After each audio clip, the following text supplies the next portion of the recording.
पहुंचे मंत्री असीम अरुण के द्वारा सरकार की उपलब्धियां गिनाई गईं।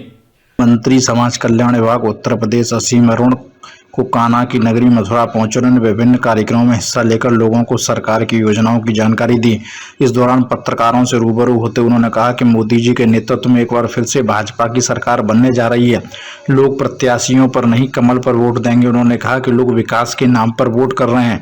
उन्होंने राहुल गांधी की यात्रा पूरे उत्तर प्रदेश में होकर गई, लेकिन किसी को कुछ पता चल सका। उन्होंने कहा कि देश राहुल गांधी के साथ नहीं है, वो मोदी जी के साथ एक बार फिर नेतृत्व चाहता है कि मथुरा से हेमा मालिनी को मौका दिया जाए। हमें गर्व है कि वो मथुरा की सांसद है, मथुरा के लोगों की संसद में आवाज उठाती, मथुरा वासियों को प्रतिनिधित्व करती हैं। इसका मथुरा वासियों को गर्व है। उन्होंने कहा कि पुलिस भर्ती को निरस्त किया गया है क्योंकि योगी जी चाहते हैं कोई भी भर्ती शुद्ध होनी चाहिए। जिन लोगों ने इस भर्ती में गड़बड़ की और लोगों को ऐसी सजा दी जाएगी कि मिसाल बनेगी।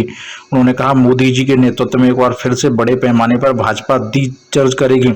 10% वोट शेयर बढ़ाने के लिए मोदी जी ने हमें टारगेट दिया है, जिस पर हम काम कर रहे हैं। अमित अग्रवाल, मथुरा, समाचार 24। चुनाव की तैयारियां पूरी तरीके से भारतीय जनता पार्टी की पूरी है। हमारी बहुत ही लोकप्रिय सांसद आदरणीय हेमा मालिनी जी को हम लोग दोबारा प्रत्याशी के रूप में प्रस्तुत कर रहे हैं और एक बहुत बड़ी जीत की ओर हम लोग बढ़ रहे हैं। जैसा प्रधानमंत्री जी ने हम लोग को टारगेट दिया है, जीतना तो है ही, लेकिन इस विनम्रता के साथ और लोगों को जोड़ने का प्रयास करना है कि कम से कम 10% वोट शेयर हमारा और बढ़े। हमें पूरा विश्वास है ऐसा होगा। जैसी तैयारी संगठन की है, जैसे सम्मानित प्रत्याशी आदरणीय हेमा मालिनी जी हम लोग की है, हमें पूरा विश्वास है। मथुरा की जनता ने बहुत आशीर्वाद दिया हमारे सभी प्रत्याशियों को, लोकसभा में भी, विधानसभा में भी, नगर निकाय चुनाव में भी। केवल और केवल एक अनुरोध के साथ हम सबके सामने है, विकास के लिए वोट दीजिए। आदरणीय मोदी जी को तीसरी बार सेवा का मौका दीजिए और जो मोदी जी ने गारंटी ली है, जो काम पहले और दूसरे सेवा काल में हुए, अब गारंटी के साथ जो कोई लाभार्थी बचे हैं उनको भी हम लोग आच्छादित करेंगे और देश नई उड़ान भरेगा। ऐसी हमारी मंत्री जी, कुछ सीटों को बदला गया है और वहीं कुछ सीटें दोबारा से दी गई हैं, क्या कारण रहा इसका? कारण मुख्य रूप से प्रधानमंत्री मोदी जी के नेतृत्व में आज देश में जो माहौल है वो हम सबके सामने है, हम उस पर गौरव करते हैं। लेकिन साथ साथ संगठन हमेशा प्रत्याशियों का भी सही आकलन करता है और नई लीडरशिप को लाने का प्रयास भी किया जाता है। तो इसके तहत अलग अलग निर्णय अलग अलग स्थान के होते हैं और उसके तहत ये संगठन निर्णय लिया। हमारे लिए बहुत आसान सी बात है, हमारा प्रत्याशी हमारा कमल है और कमल को लड़ाने के लिए हम लोग तैयारी आप देख रहे हैं 1 साल से कर रहे हैं और हमारे प्रत्याशी तो 1 साल पहले से घोषित थे कमल के रूप में। मंत्री जी, पुलिस भर्ती जो रद्द हुई उस पर विपक्ष ने आरोप लगाया कि ये सब चुनावी फंडा था, ठीक है, तो क्या कहेंगे इसको? देखिए, एक बड़ी भर्ती उत्तर प्रदेश पुलिस की हो रही थी। हो गया भाई। मुख्यमंत्री जी की हमेशा चेष्टा ये है कि परीक्षाओं की पूरी शुचिता रहना चाहिए और साथ साथ जिसने भी गड़बड़ी की, मेरी जानकारी में आया कि उनकी गिरफ्तारी की गई है और जैसा योगी जी ने कहा कि इनके खिलाफ ऐसी कार्रवाई होगी जो मिसाल बनेगी। तो ये परीक्षाएं बहुत महत्वपूर्ण है।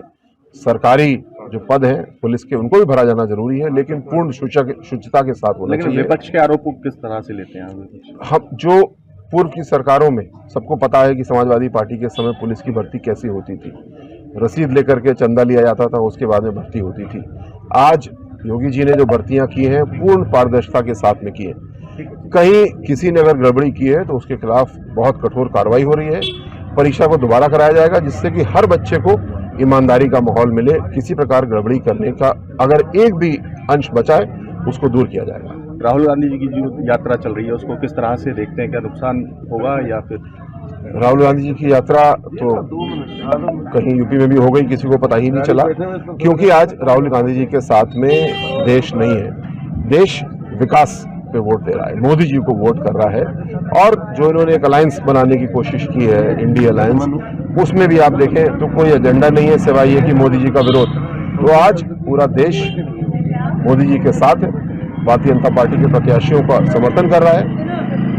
कांग्रेस की अगर मथुरा में बात करें, यूपी में बात करें तो कहीं कोई स्थान है ही नहीं। मथुरा में एक बार पुनः स्नेह अभिनेत्री हेमा मालिनी को मौका दिया गया जी, क्या देखते हैं किस तरह से? मतलब ये हमारा बहुत बड़ा सौभाग्य है कि मथुरा को आदरणीय हेमा मालिनी जी का प्रत्याशी पूर्व बनाया गया और पुनः प्रत्याशी के रूप में प्रस्तुत किया गया है।